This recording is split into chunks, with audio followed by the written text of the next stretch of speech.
Chat, I want us to watch this video right here. The 7 levels of Destiny 2 Guardians. As some of you have pointed out, our Guardian that we play is probably Guardian level 6 or 7.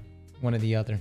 We'll see if we're right. Level 1. It has been said before that there is no such thing as a low power Guardian, and that a Guardian's power is developed through discipline and experience. Ikora has even said that discussions over Guardian power are shallow and that the spectrum is complex. But the Guardians placed in level 1 lack both experience in the field and any form of discipline. This is because the Guardians of this level are new lights, fresh risen, who have absolutely no experience in the wild. All light bearers begin in this level, and there are plenty of risen who are just beginning their legend today. Many have experienced similar things when they were first risen. Starvation, suffering, constant death and rebirth, all on their journey to the traveler. How does starvation work if you're immortal? I guess you still feel it, right? But if you die, can't you just stop? Like, what do hold on. Do you revive half full? I mean, yeah, what I'm saying, like, but if I was sitting there, I was like, damn, I'm hungry. And my ghost was next to me. And I was like, damn, I'm really hungry. Damn, I'm starving. Oh, you revive still hungry? Damn, that's rough. I didn't know that. I thought you might be able to revive, but with like a, 3/4 of a tank, if you will. Level 2. The Guardians in this level have more experience in the field. They have worked to develop their first subclass, but still struggle against the many forces of darkness and evil within the solar system. Les, this is you. You're level 2, Les. Caster 3 and Maeve, members of Shah Han's fire team, are examples of Guardians in this level. Caster 3 and Maeve were killed by Navota, air spawn in the Cosmodrome. Yeah, These lost two one. Guardians, even Shahan himself, struggle against the Hive and Navota. Navota was then killed by our Guardian and their fire team, without much of a struggle at all. Caster 3 and Maeve gain an edge over level 1, as they have at least served on a fire team and have some experience, but beyond that, have shown no above average qualities. There are plenty of other Guardians who could be placed in this level, but the ones in the levels above are far more interesting. Level 3. Guardians in level 3 are above average, having displayed some significant power. They are proficient with one subclass, and perhaps know how to wield another form of light, but they are not masters of either just yet. Shahan is the Vanguard operator stationed in Old Russia. He wears the young Ahamkara spine and the strides of the Great Hunt, armor claimed from the depths of the Dreaming City in the Last Wish raid. However, these were not earned honestly. He picked up the exotic gauntlets from a thrift shop and has claimed to have never visited the Dreaming City. What? Okay, let me get this right. This fucker, I don't know. You guys have said we kind of look alike. I don't know. You make him a hunter main, and then he didn't even earn the shit that he's got? Why even put that in the lore? So the way he got that Last Wish armor is unknown. Many find Shahan to be the worst Guardian, and while that isn't baseless, he is placed in this level for one specific reason. A lore tab describes Shahan in the heat of battle, fighting against Cabal. He uses his golden gun to empower a squad of red jacks like a well of radiance. This expression of skill is the only time we see a hunter perform something like this. Besides that, Shahan shows no other exceptional power though. He's also kind of mean. He leaves us to die in the New Light campaign and severely underestimates us. Crow is the current Hunter Vanguard, taking— I need to know who was the lead designer for Shahan. I need to know. Literally you? What the fuck you mean that's me? I have never left a fire team member. Not once. Never. Crow is the current Hunter Vanguard, taking after Cade 6, and was formerly known as Uldren Sov. In his past life, Uldren Sov was the brother of Queen Marasov. Love that guy. And became corrupted by Riven. This led to Uldren murdering Cade 6. Yep. Our Guardian, alongside Petravenge, killed Uldren Sov, avenging Cade. Uldren was then resurrected by a ghost known as Glint, also known as Pulled Pork, and became the light bearer known as Crow. Over the last few years, Crow would learn of his past self and bear responsibility for Uldren's actions. Crow is a good-hearted character, and that has cemented him as the Hunter Vanguard. And he is not without skill. He was present during our war in the Pale Heart, wielding a golden gun that pushed back the Witness. But his legend is only just beginning, and that may change with time.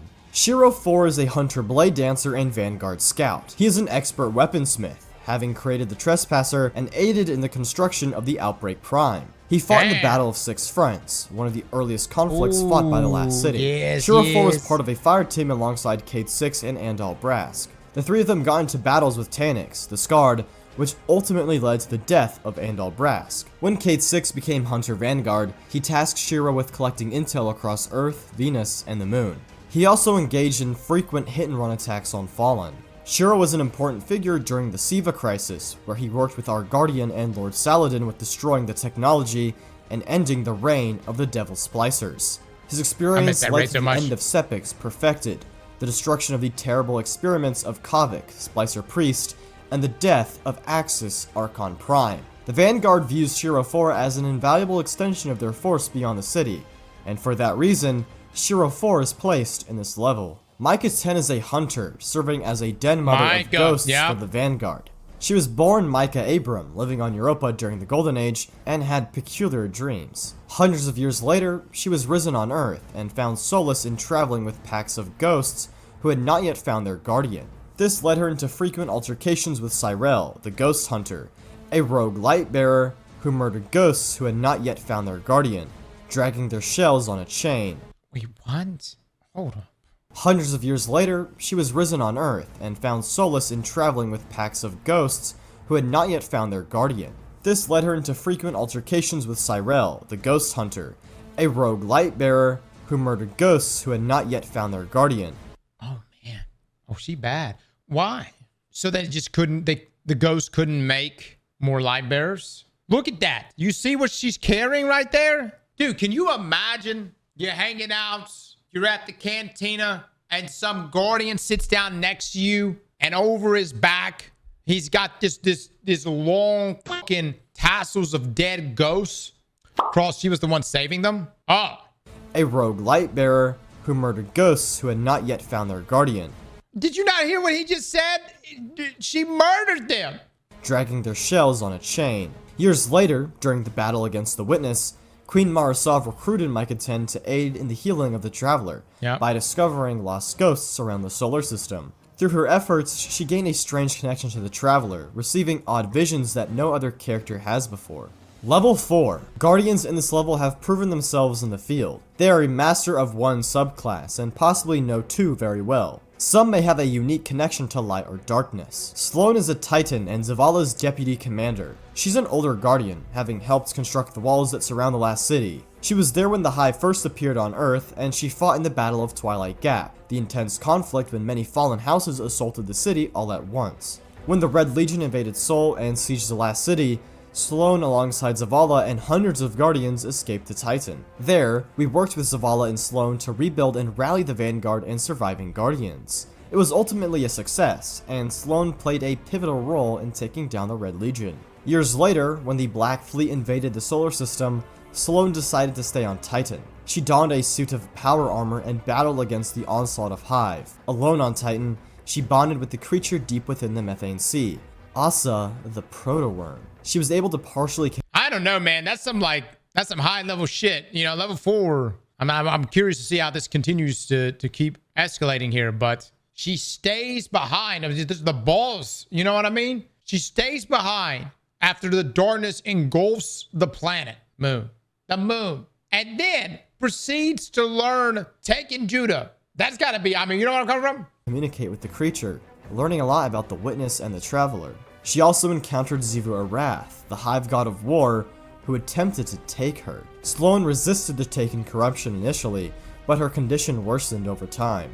Years later, Titan returned to us, and we would aid Sloane and Asa. During the events of episode Heresy, Sloane taught us how to channel Taken energy without letting it control or corrupt us. A display of might and resolve. Not many can resist a Taken corruption. Because of her unique connection to the Taken, Asa, and the Light, as well as being Zavala's deputy, she is placed in this level. Eris Morn was once a hunter blade dancer, and she's an expert on Hive lore. She served in the Great Ahamkara hunt, fighting the Wish Dragons alongside Wei Ning, Ikora Rei, Zavala, and Shax on many different occasions. Following the Great Disaster, legendary warlock Ariana III led a fire team to avenge the thousands of Guardians that were killed by Crota and his Hive. She was in a state of grief, as her partner Wei Ning was murdered by the God Knight. Ariana III, Eris, Toland, Saimota, Amor Aga, and Vel Tarlo delved into the Hellmouth.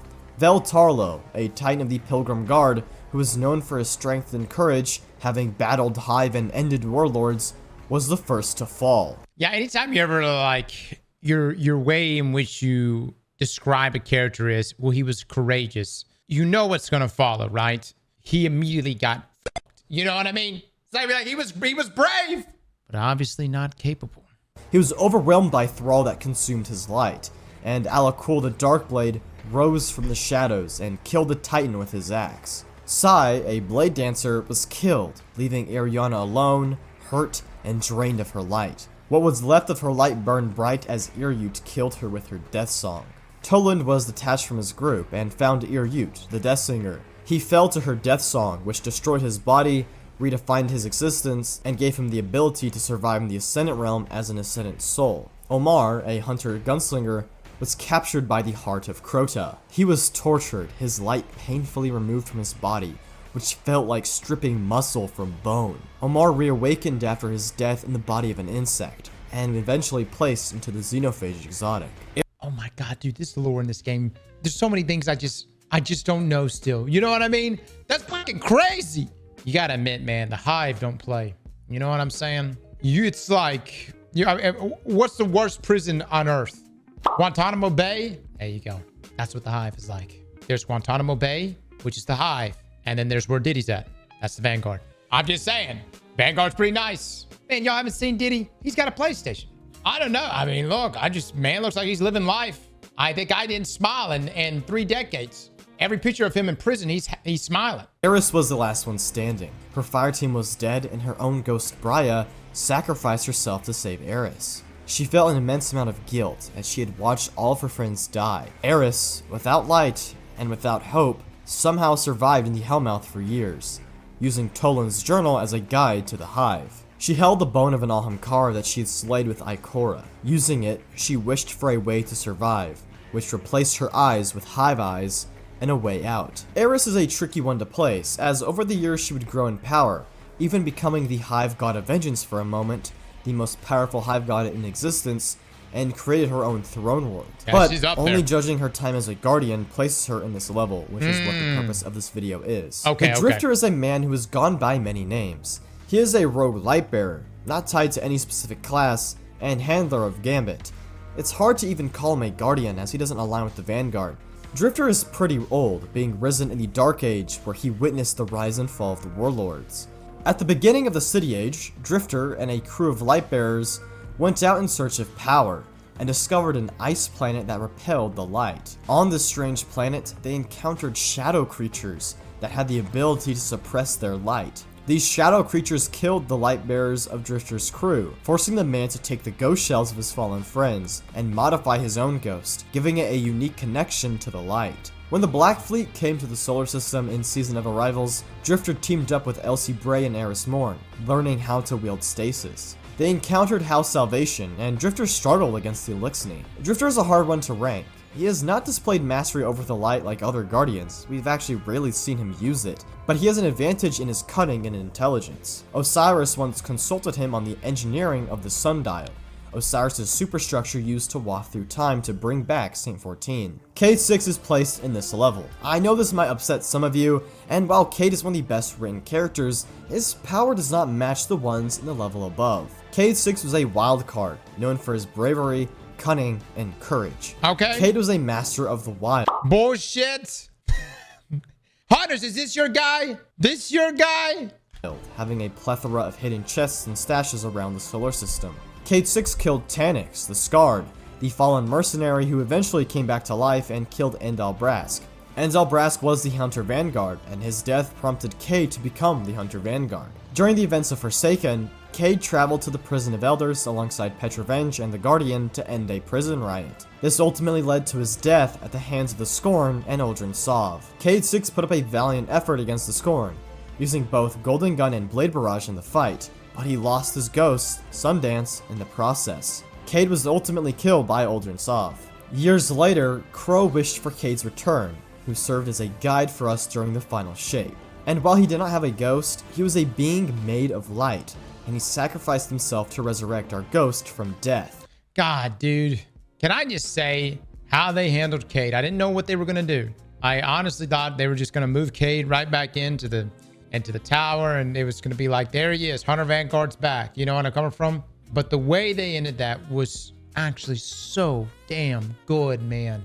And it wasn't like out of like left field. Remember, there were many points in the Final Shape story where he talked about how much he missed his ghost. You know where I'm coming from? Like that connection being gone, like really, really messed with him. And then he made that decision at the end. It was so good, man. It was beautifully written. Really, really. Cade was a master gunslinger and a proficient blade dancer. While he was very cunning and courageous as a hunter, he did not display levels of power as the Guardians beyond this level. Level 5. The Guardians in this level outclass the others by being some of the most legendary and powerful to ever live. They all are either masters of 2 subclasses or demonstrate power never seen Zavala before. Ikora, The man with the golden gun, Shin Malphur.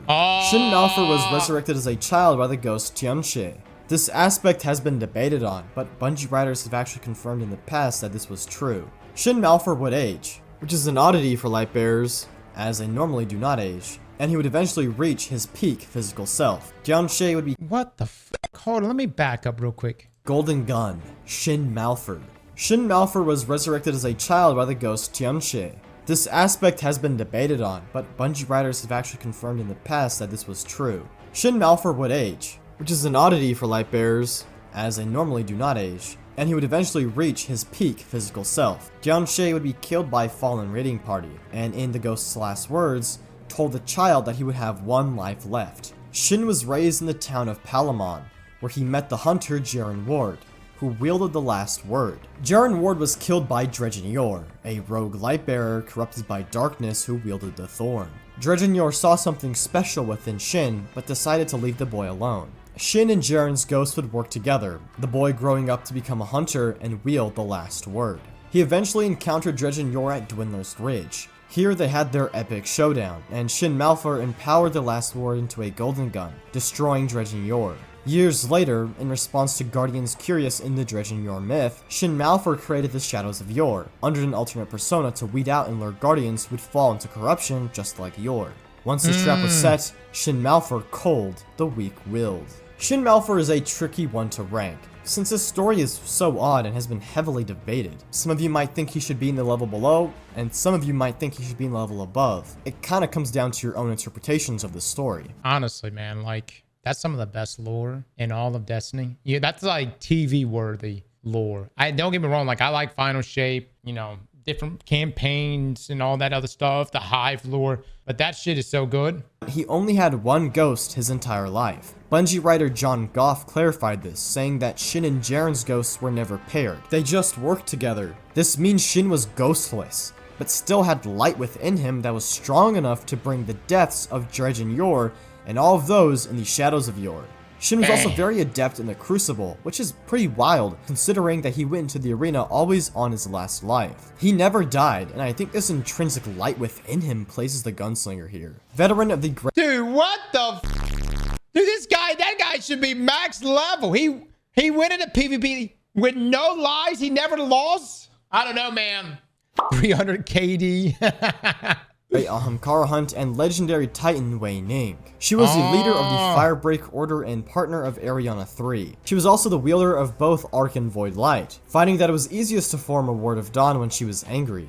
During the Great Ahamkara Hunt, she and Eris Morn ventured out into Venus, and slayed 7 of the creatures by coming up with a wish to lure them into battle. Ikora Rey and Wei Ning fought the dragon Azarim, who placed Ikora into a trance that Wei Ning broke her out of by punching her in the face. Wei Ning was the creator of the Fighting Lion, crafting it to mimic the power of her fists. Her punches were so strong that they could move mountains. Wei Ning met her demise on the moon during the Great Disaster, as she challenged Crota to a fight, but fell to his Darkblade. Member of House Bray, the voice of Rasputin, the legendary hunter Anna Bray. Anna Bray is a gunslinger who has a deep connection to the Bray family, Rasputin, and the Last City. In her past life, she was a psycholinguist and helped develop the Warmind Rasputin. When she was risen, she found an ID badge on her that told her her name. This prompted Anna to investigate her past life. She and Zavala got into frequent arguments regarding Anna's investigation of the past. This came to a head during the Battle of Twilight Gap. There was an onslaught of Elixni raiders. Anna Bray's golden gun was so strong that it left pools of light wherever it touched. Quote, when she fired the gun, where her golden blasts hit home, she left behind the pools of light, like splashes of sunlight that burned and burned. And these So it's like sunspots for golden gun. Well, okay. I don't know. I thought on like the power scale, I thought Anna Brave was weaker, but maybe not. Pools of light were there long past the battle. This was a display of true power and strength that we have never seen before. During the battle, Zavala ordered all Guardians to retreat, claiming the city was lost. Anna, alongside Shax, Louis Feng, Nikichi 32, Idil Abidi, and Truce, held back the fallen onslaught, defeating thousands, which gave the others time to spring a counterattack. She held back the onslaught of fallen. Later on in this battle, Anna allowed a fallen captain to knock her off the side of a cliff, so that she could fake her death. Believed to be dead, Anna investigated her past freely, without Vanguard oversight. She dived deep into her family's history, eventually arriving in the Martian Hellas Basin. She discovered the presence of Frozen Hive among the Warmind facilities, leading into the conflict of Warmind. Yeah, I just kind of felt like somebody just penciled that shit in last minute. You know where I'm coming from? She just, I mean, like, that was the only way out of that situation. I'm going to let this fallen knock me off a cliff, and then they're going to think I'm gone. You know what I mean? I'm gone. Oh, no. Over the years, Anna has helped us put a stop to many threats, and proved her strength as a Guardian. Hero of 6 fronts, Master Tactician, the Titan Vanguard Commander Zavala. Zavala is the vanguard of the Titans and commander over the last city. He oversees all Guardian operations and has led the charge in all of our battles. His tactical brilliance was a contributing factor to many of our victories, including the Taken War, the Red War, and the war against the Witness. Zavala arrived in the last city when it was just a small camp beneath the Traveler. He became a student of Lord Saladin, and eventually Vanguard Commander, following Saint 14. He led the charge at Twilight Gap, battling against hordes of fallen, and then went on to slay many Ahamkara. When the Red Legion invaded, Zavala's Ward of Dawn protected Cade, Ikora, and many operators in the Hall of Guardians, holding back the fire of the Cabal's missiles, a display of true might. He led us to victory in the Red War and the many conflicts after, including the clash with the Chosen, the Lucent War, and the Final Shape, where he tragically lost his light. Zavala was a master of 2 subclasses, Striker and Sentinel, and that's something not to be ignored. Very few Guardians ever learn 2 subclasses, let alone master them. His tactical brilliance and leadership coupled with his sheer strength place him in this level. Youngest of the Iron Lords, Blade Dancer and Gunslinger Lady Ephrodite. Ephrodite, alongside Saladin, are the only 2 surviving original Iron Lords. In the Dark Age, she found Saladin, and asked to join the Iron Lords during a battle against the Fallen. During this fight, she picked up the Titan, hoisted him onto her shoulder, and then they both channeled Arc Light. The mountain that they stood on rumbled, and she threw Saladin with so much force that he crashed through the clouds and into the fallen walker, leaving a crater in his wake. She and Saladin would then go on to battle in Ahamkara, and she herself once defeated 3 warlords with ease. She would later leave Earth, joining a pacifist group of Lightbearers in the far reaches of the solar system, only returning to Earth to help Saladin during the Siva Crisis and the Red War. During the Red War, she killed 216 Cabal with 199 bullets. After this, she returned to her home, somewhere in the solar system. Leader of the Iron Lords, legendary Titan, Lord Radagast. Radagast assembled Perun, Yolder, and Saladin to establish the Iron Lords in order to fight against the Warlords. He defended the city during the Battle of 6 Fronts, fighting hordes of Elixni. There's an Elixni war hymn that describes how Radagast destroyed many Elixni, only stopped by Curvix, Kingkiller, who was able to force him to retreat. He battled the Warlords Seagoth and Rience, who tormented the innocent. While he did defeat Warlords, he held the Iron Decree, which barred the Iron Lords from killing Risen permanently. He would always spare their ghosts. Radagast tragically perished in the Battle of Site 6, destroyed by Siva. While there's not much else known about this Titan, Saint 14 regarded him on the same level as Ikora. He was once asked, quote, "Have you ever lost a fight?" with Saint responding, "More than I can count. I am no Ikora Rey, no Radagast." This implies Radagast was near the same level as Ikora during that time, known for being almost unbeatable. For this reason, he's placed in level 5. Old Wolf, Valus Forge, Lord Saladin. I love all these This Titan titles, is one of the man. only surviving members of the original Iron Lords. Lord Saladin and the Iron Lords brought the construction of the last city, and Saladin defended their home during the Battle of 6 Fronts. He was the only Iron Lord to survive Siva, and hosted the Iron Banner in honor of his fallen comrades. Alongside Zavala and Shax, Saladin held the line against the Fallen during the Battle of Twilight Gap. Decades later, Our Guardian and Saladin would work together to put an end to Siva for good, destroying it in the Perfection Complex. Years later, during the events of Season of the Risen, Saladin took on the punishment for the actions of Crow, who had accidentally killed one of Keidel's scions. Saladin became part of Keidel's war council, and was challenged to fight 6 times in a single week by her Cabal champions. Saladin won every battle, defeating even Avalis, the 3rd highest rank of the Cabal army. Dark Horse of Iron, son of the tyrant, Lord Felwinter. Oh! Felwinter was a master Voidwalker, wielder of the Dawnblade, and former warlord. Lord Felwinter is an interesting case, as he is part Warmind, part Guardian. In the Golden Age, Respian executed a protocol known as the Siddhartha Golem, which created an exo to gather information. This exo went dormant due to the collapse, but was revived by a ghost, becoming Felwinter. He claimed the mountain known as Felwinter Peak and established his rule as a warlord. He encountered the Iron Lord Timur, and instead of fighting him, he showed him the potential of Siva. As a display of loyalty, he gave his mountain to the Iron Lords, which became their base of operations. Felwinter was a force of power in the field and displayed no mercy to his enemies. He was brutal and caused the final deaths of many warlords by destroying their ghosts. He once captured a warlord's ghost and embedded it into the back of his helmet, much to the disgust of his fellow Iron Lords. On one occasion, he What? That's some dark shit. So what, he just had another warlord's ghost just hanging out back there? Their ghosts. He once captured a warlord's ghost and embedded it into the back of his helmet, much to the disgust of his fellow Iron Lords. On one occasion, he battled a warlord known as Seitan, defeating him with a void-empowered shoulder charge, a technique taught to him by the Titan Yolder. Level 6. The Guardians in this level easily outclass the ones before. They are masters of multiple subclasses, demonstrating power that no Guardian has come close to.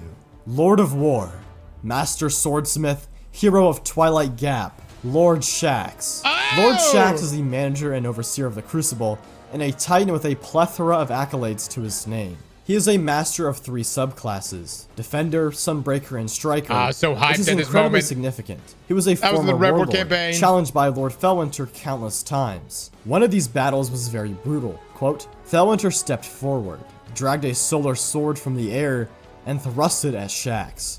The warlord turned his stance sideways as the burning blade sang past his helm, ducked the horizontal cut that followed, and stepped back as Felwinter drove the blade into the stone floor. The chamber erupted with ethereal fire and solar light. Shaxx's backfist took Felwinter's head from his shoulders in a shower of sparks. The Iron Lord's light died with his crumbling form. Felwinter continued to challenge Shaxx, but the Titan always won. In the end, Shaxx submitted to the Iron Lords, leading his people to the small camp that eventually became the last city.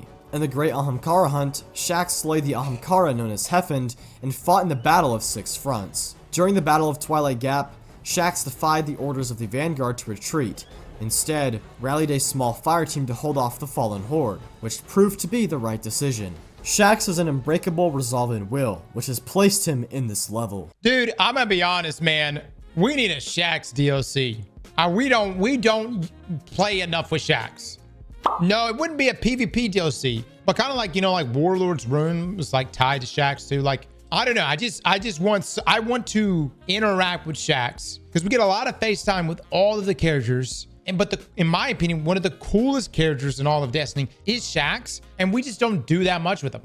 Into the Light, though, was about Shaxx. I mean, like, see him. Like, I would like to see him in action. You know what I mean?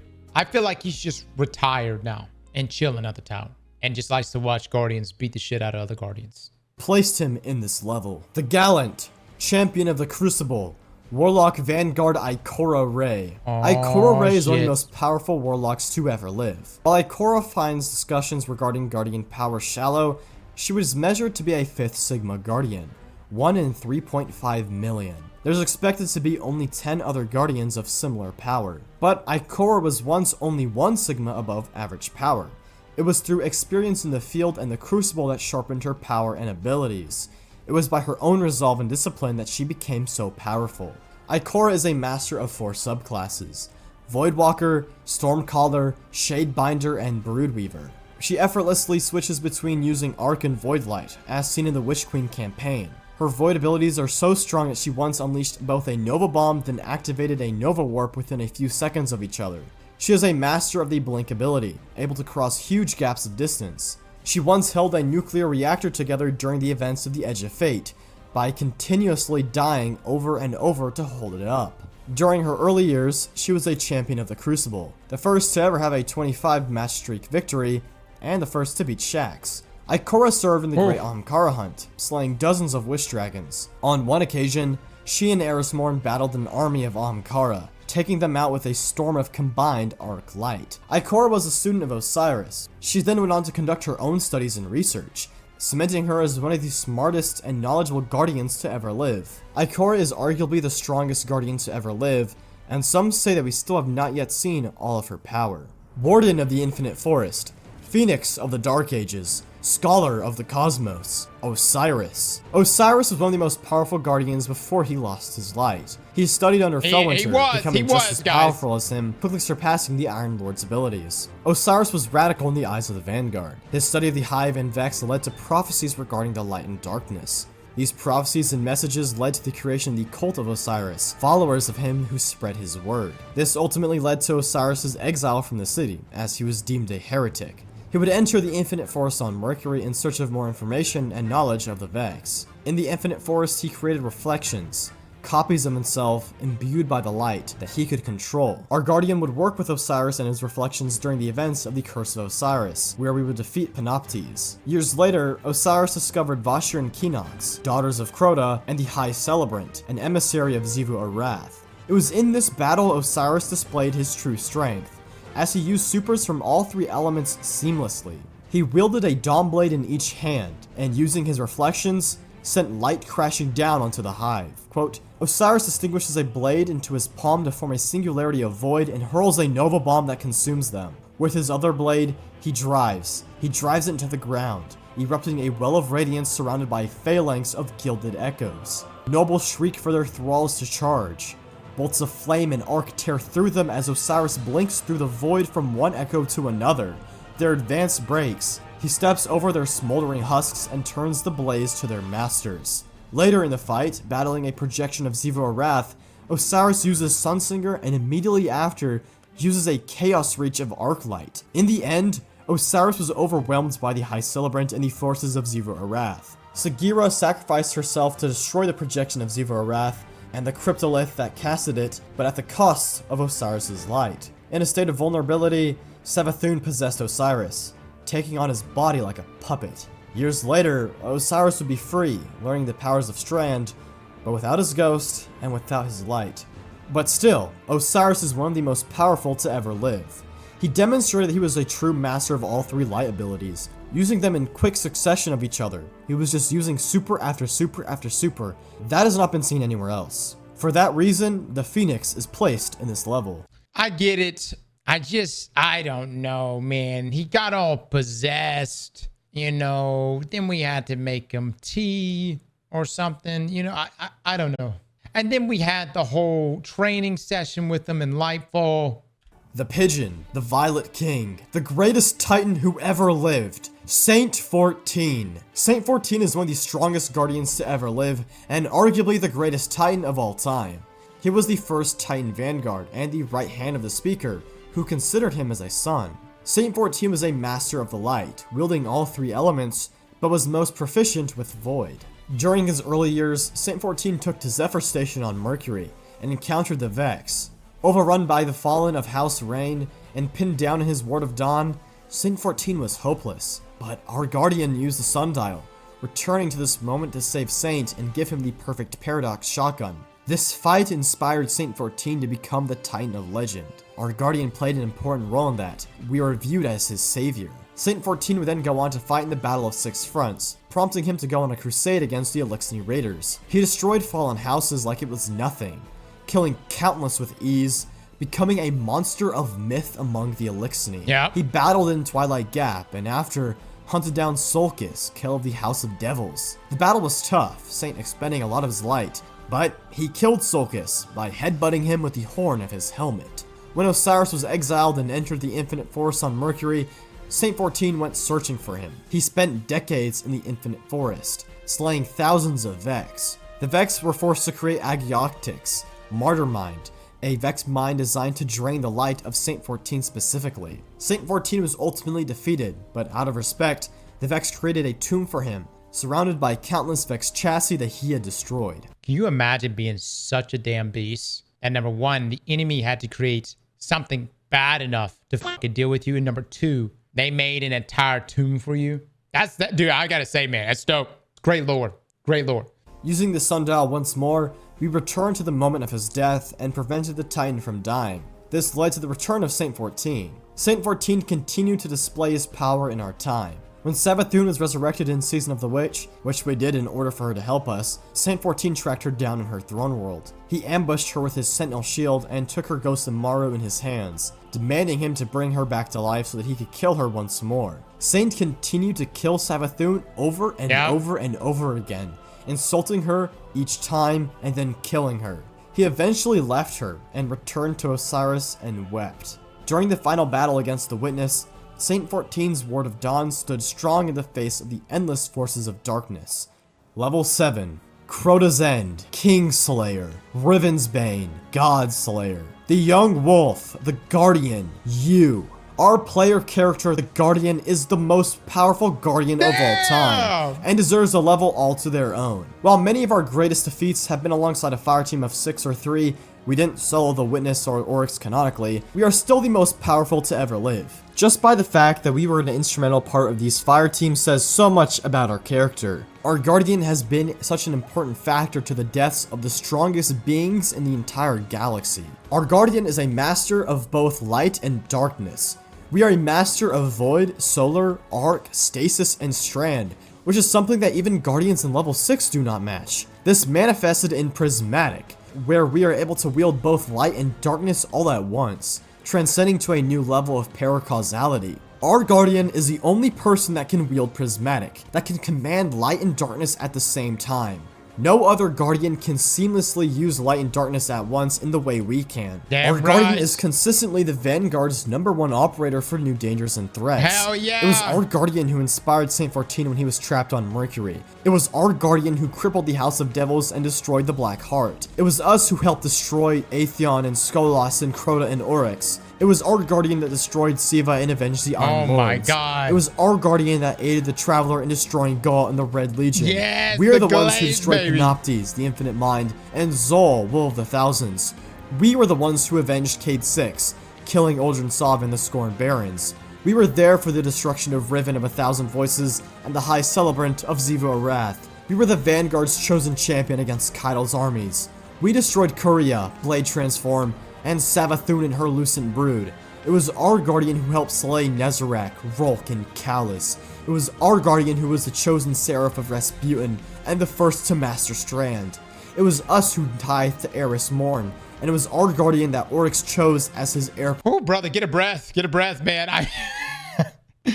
We gamers, baby, we gamers. Presumptive, the knife of his slaying. It was our Guardian that helped destroy the Witness, the being that threatened the entire universe and brought humanity's collapse. It is our Guardian who is the Gardener's final argument. It is our Guardian who transcended light and darkness in Prismatic. It is our Guardian who became legend.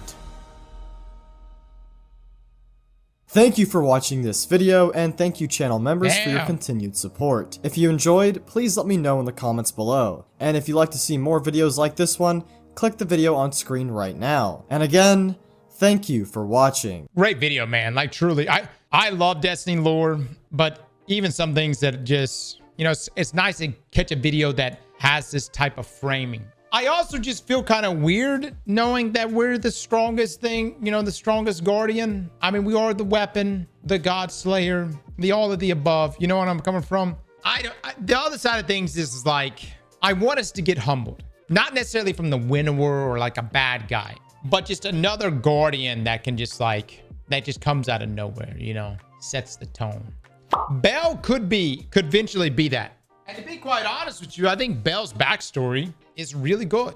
He's not a Guardian. He essentially learned darkness powers. He lost his mother, who became a Guardian. But he's too much in dredging territory. You know what I mean? Not that that's a bad thing.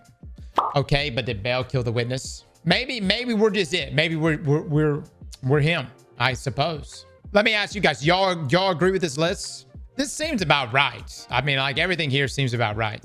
The level 5, level 6. It's interesting, like what categorizes you as like a strong guardian is essentially being the avatar. Like how many different elements can you control? We are unfortunately him and nothing can threaten us, really. Yeah. I would still love a Shaxx DLC at some point. And yeah, I don't know. I'm curious to see what's gonna, because like we are the strongest. I mean, we've reached this level in Destiny where I guess we're the best. Where do you go from here? You know what I mean? Where do you go from here? Slap that like button like your mama told you right.